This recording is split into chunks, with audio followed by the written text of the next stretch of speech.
ننګرهار کې د ولسمشر 305 ګڼه فرمان له مخې کډوالو داخلي بې ځایه شوو او د شهید شوو سرتیرو کورنیو ته د ځمکو د ویش چارې پیلیږي. په همدې موخه د کډوالو چارو وزارت له لوري د عامه پوهاوي لپاره جلال آباد ښار کې غونډه جوړه شوې وه.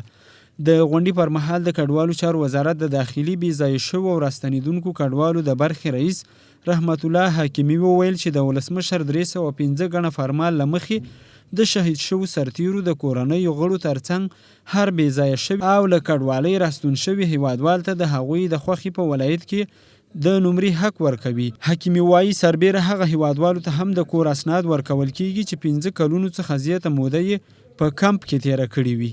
در ولایت ننگرهار توسط وزارت شهرسازی و عراضی بیشتر از 4000 خانه های قابل استطاعت اعمار شود و این به اختیار عودت کننده ها به اجرا شده قرار بگیره. انشالله که ما کار را در تمام ولایت های افغانستان بانک زمین توسط اداره اراضی مشخص ساخته شده این به اجرا شده ها و عودت کننده ها توزیع میشه. په ورته وخت د ننګرهار د کډوالو چارو رئیس نجیب الله قیومي وویل چې دغه ولایت له پاکستان سره په کرښه پروت ولایت دی او کله چې کډوال راستنیږي ډیری یې همدلته میشته کیږي. نوموړی وایي همدا اوس پکې د 19 ولایتونو داخلي بې ځایه شوي او راستانه شوي کډوال میشته دي. د قیومي په وینا دا روان کال هم له یو شمېر ولایتونو څخه 18,000 کډوالې کورنۍ ننګرهار ته د ناامنیو له امله راکډه شوي دي. په دې کې د شهیدانو ورثو دپاره د عودت کنندګانو دپاره د بې ځایه شوو دپاره ټول په نظر کې نیول شوي دي.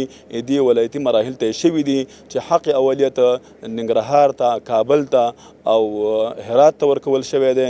د کډوالو چارو وزارت دغه مسؤل همدارس د غونډې پر مهال ډاډ ورکړ چې د ولسمشر 305 ګڼه فرمان به ډیر ژر ننګرهار کې عملي او پر دې سربیره به دغه ولایت کې د کور او ښار جوړونې وزارت له لوري 4,000 کورونه ورغول شي او مستحقو کورنیو ته به ورکړل شي.